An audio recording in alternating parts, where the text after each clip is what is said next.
Eu tô com a impressão que eu vou acabar falando um pouco mais sobre forma, se tratando de Marty Supreme, esse novo filme do Timothée Chalamet, né? Falando um pouco mais da linguagem narrativa do filme do que necessariamente da temática, enfim, desse estudo de personagem, porque, na verdade, eu achei o Marty um grande, um grande filho da p***, né? E, às vezes assim, a gente se atrai por assistir personagens complexos, né? É interessante, existe um fascínio nisso, mas ao mesmo tempo existe uma irritação quando aquele personagem não tem absolutamente nada que seja relacionável ou redimível ou sei lá, existe muito pouco de humanidade nesse personagem com a qual eu possa me conectar pessoalmente e por isso ele se torna alguém extremamente irritante de assistir. O que não faz com que Marty Supreme seja um filme ruim, muito longe disso. Na verdade, eu gostei bastante do filme, mas muito por conta dessa linguagem narrativa que pega uma figura tão controversa, uma figura tão realmente revoltante em muitas das suas atitudes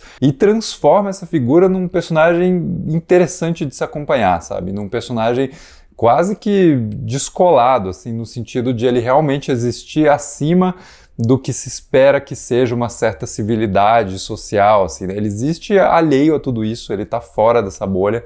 Talvez por isso seja tão interessante ver personagens assim em vários outros filmes também, não só nesse aqui, mas era o caso, inclusive, do Joias Brutas, né? Outro filme aí do diretor, junto com o irmão dele, né, o Safdie, e em Joias Brutas você tinha o Adam Sandler também sendo, assim, insuportavelmente, eu não diria nem tão irritante quanto o Marty Supreme é aqui, mas naquele filme ele também se envolvia cada vez mais num lance de dívidas e de promessas vazias e de golpe atrás de golpe atrás de golpe, tentando enrolar as pessoas, e aquilo também era extremamente agoniante de testemunhar. Mas no caso do Marty, eu acho que se torna um pouco pior porque ele em si, ele é uma pessoa de caráter muito reprovável, assim. Ele é um cara absolutamente deselegante com todos ao seu redor, incluindo a própria mãe, sabe? Então, se torna uma figura que a gente assiste porque ele é sim interessante de se assistir, mas eu não acho que sobra muito em termos de relacionabilidade nessa figura, sabe? E mesmo até o final do filme, eu não compro exatamente a mudança que ocorre com ele no final. Eu não acho que ela é tão genuína, eu acho que na verdade ela é até um pouco tão falsa quanto falsa é a...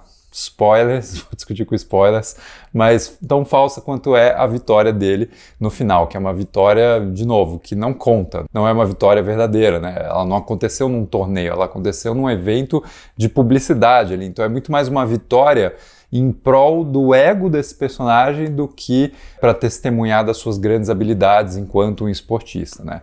Eu vou só dizer que eu adoro ping-pong, né? E eu chamo de ping-pong porque eu sei que isso irrita os entusiastas do esporte que acham que tem que falar sempre tênis de mesa, né?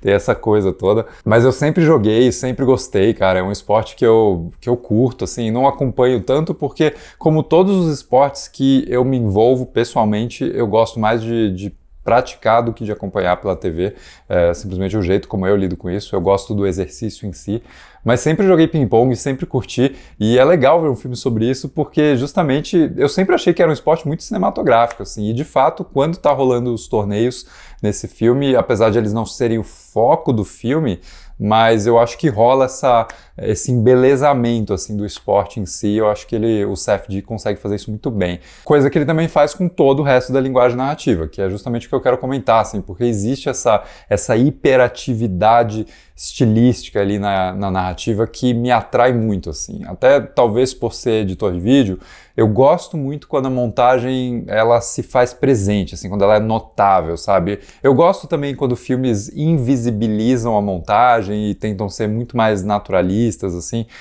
mas eu adoro movimentos de câmera com personalidade, eu adoro cortes que valorizam determinados elementos, determinadas ações, movimentos em cena. Eu acho que tudo isso cria um prazer estético que me agrada muito, assim, e esse filme sabe muito fazer isso, assim. Até no jeito como ele filma os diálogos, né, que usam um dos recursos mais básicos da cinematografia que existem, que é o plano contra plano, né, quando dois personagens estão conversando, mas ele usa isso nesse filme de um jeito que simula muito o que a gente vê numa partida de ping-pong, né, que é essa coisa de uma raquete aqui e outra raquete ali, a bola tá sempre indo de um lado ao outro da mesa e aqui o plano e contraplano funcionam talvez numa lógica semelhante para mim, na minha opinião. Assim como a música, que eu acho que ela também trabalha muito para se fazer presente, assim. E eu tô um pouco cansado de filmes que tentam esconder a sua trilha sonora ou que trazem trilhas sonoras muito, sei lá, muito mornas, muito genéricas, né? Que parece coisa que você vê aí em banco de áudio. De novo, eu trabalho com isso, então eu baixo muita música e, cara, tem aquelas que você fala assim, meu, eu já ouvi isso muitas vezes.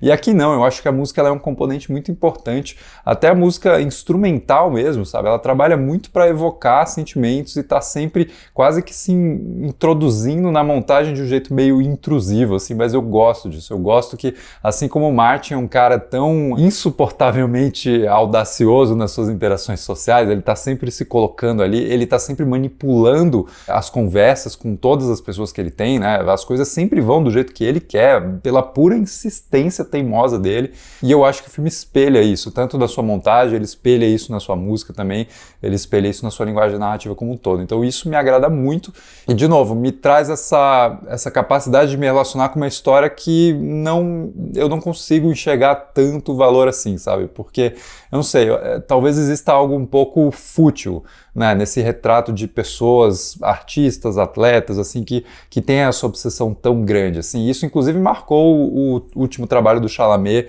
na temporada de premiações, assim, e eu não gostei tanto, né?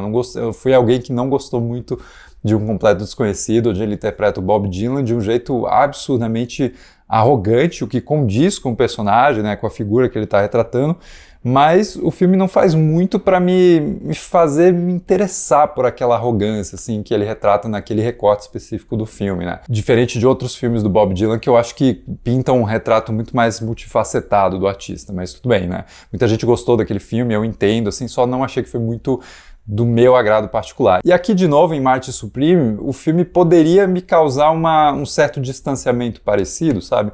Mas ele não causa porque daí eu compro muito a linguagem que constrói tudo isso, né? O jeito como a história é contada, o jeito como, por exemplo, ele ilustra a historinha lá daquele colega dele, que era um cara judeu, que foi preso em campo de concentração, e ele ilustra aquilo com aquela história do mel sendo lambido pelos outros presos, assim. Então, existe uma disposição de se entregar pro exagero, muitas vezes, pro exagero visual, inclusive, né, que me agrada bastante, assim. E essa personalidade, esse banho de personalidade do filme, talvez seja o seu maior atrativo para mim, na minha opinião pessoal, né? E eu gosto, inclusive, que o filme ele tá ciente do quão desprezível é o Marty, e ele tá sempre meio que contrapondo isso com meio que a realidade das coisas, né? Quando ele faz aquela piada super infeliz sobre ir pro Japão jogar com o Endo, né, o jogador japonês, e dropar meio que uma outra bomba atômica neles, assim, ele faz essa alegoria, né, dele como se fosse uma outra bomba atômica que cairia sobre o Japão. E, cara, aquilo é um comentário absurdamente infeliz que depois é contraposto com a realidade, né, da história desse jogador, do Endo, que ficou surdo justamente por estar presente ali quando a bomba caiu sobre o Japão. E você sente esse peso, assim, né, de uma realidade que é muito mais sóbria e muito mais séria e que convida a gente a ter muito mais empatia do que a percepção ridícula e simplista e sempre muito sarcástica, sempre muito irônica do Marty, transformando tudo em simplesmente pecinhas desse jogo manipulador dele da realidade, assim. Então, o filme reconhece o caráter desprezível do seu protagonista e, por mais que ele torne essa jornada muito mais bela através da sua linguagem, mas ele vai colocando ali pontualmente esses momentos que realmente nos revelam que o cara simplesmente é um babaca mesmo, e é isso aí. Como é que tá a atuação do Timothée, assim, na minha percepção? Eu acho que ele tá muito bem. Eu não acho que é o personagem mais autêntico da carreira dele, porque eu acho que ele já interpretou antes figuras assim irritantes, cheias de si, né? O próprio Paul Atreides que ele faz em Duna tem um pouco esse complexo messiânico de você ter um propósito ali, eu preciso alcançar esse propósito, mas em Duna eu acho que ele consegue envelopar isso com uma reverência e um senso de tragédia iminente que vai cair sobre esse personagem se ele se entregar para esse propósito, que eu acho que adiciona um pouco mais de complexidade aqui. E no caso do Marty, ele é muito mais patético, assim, explicitamente patético, né? O filme quer revelar pra gente a fragilidade dessa máscara de autoconfiança, né, desse cara que vai pro Japão, na verdade para Londres, e pede todos os itens mais caros do restaurante, né, e fala que vai pagar a mesa do outro, depois fica todo endividado e vai passar o resto do filme tentando cobrir essa dívida dos jeitos mais absurdos possíveis. E talvez esse miolo do filme seja onde ele se torna mais interessante mesmo, né? Porque ele quase vira um filme, de novo, ele puxa muito do Joias Brutas, nesse sentido de um personagem se envolvendo cada vez mais profundamente com uma dívida inescapável e com essas tramóias, sabe, de golpe, de passar a perna nas pessoas. Mas me lembra também muito filmes do Scorsese, sabe? Como, sei lá, Caminhos Perigosos, porque são filmes muito sobre Nova York e sobre a relação dos seus personagens com a cidade e com as pessoas que habitam essa cidade ali, e eu acho que nesse caso Marty Supreme cria um retrato muito interessante, né, esse submundo de Nova York em contraste com a sua elite, né, com a atriz glamurosa que pode simplesmente dar um colar ali pro Marty para ele pagar suas contas porque ela tem 25 colares super caros, ou mesmo o marido dela que, de novo, enxerga tudo com essa relação de como que eu posso me promover a partir disso, sabe, como que eu posso fazer presente o meu poder financeiro sobre esse cara. E, de novo, o Marty merece muitas das palmadas que ele toma no filme, né, literalmente, mas não deixa de ser interessante construir esse contraste, e eu acho que nesse miolo do filme a gente mergulha muito em como seria existir nessa parte específica de Nova York, sendo esse tipo específico de pessoa, dessa classe social, nessa época, e eu acho isso muito interessante também. Enfim, acho que era isso que eu tinha a dizer sobre o filme, né? Gostei bastante, assim, me envolvi justamente porque essa personalidade autoral que cai sobre a narrativa do filme realmente me conquista muito, sabe? A sequência de créditos que se passa durante toda uma ilustração lúdica ali da fecundação, do momento da fecundação, e que se consolida no final. O filme começa com os espermatozoides entrando no óvulo e termina literalmente com o nascimento de um bebê, e o Marty se sentindo tocado por isso, assim, de um jeito que a gente praticamente tem certeza que vai ser passageiro, sabe? Porque, beleza, ele teve um alívio momentâneo para essa sua necessidade de afagar o seu ego quando ele vence o Endo lá naquele torneio publicitário no Japão, mas logo mais ele vai querer vencer de novo um torneio de verdade e provavelmente ele vai abandonar a sua mulher, a Rachel ali, enfim. E eu gosto muito que o filme ele não se esquiva de dar essas pistas sobre essa jornada que vai sempre ser turbulenta para esse cara, sabe? Vai sempre ser egóica. Vamos ver se tudo isso se converte no prêmio tão almejado aí que o Timothée Chalamet quer ganhar, né? No Oscar que ele quer ganhar há algum tempo já. É até interessante esse paralelo entre ele e o personagem, né? Porque de uns tempos para cá eu acho que ele vem se tornando um ator um pouco mais preocupado demais e precocemente com essa questão do seu legado, de que ele está almejando uma grandeza ali, que ele quer ser considerado um dos melhores atores. E eu lembro de ver entrevistas mais antigas dele e perceber ali um cara um pouco mais sensível e mais interessante do que ele tem se tornado, na minha opinião, assim, recentemente, por conta essa vontade tão grande, tão explícita por ele mesmo, sabe? Tão exposta por ele mesmo de vencer prêmio, de se tornar um ator muito conceituado, assim. Isso acho meio estranho, mas não deixa de ser um paralelo com o personagem desse filme aqui. Vamos ver como isso se desenrola. Mas enfim, me diz aí o que você achou de Marty Supreme, vamos continuar discutindo, e se gostou do vídeo não esquece de deixar um like e se inscrever no canal.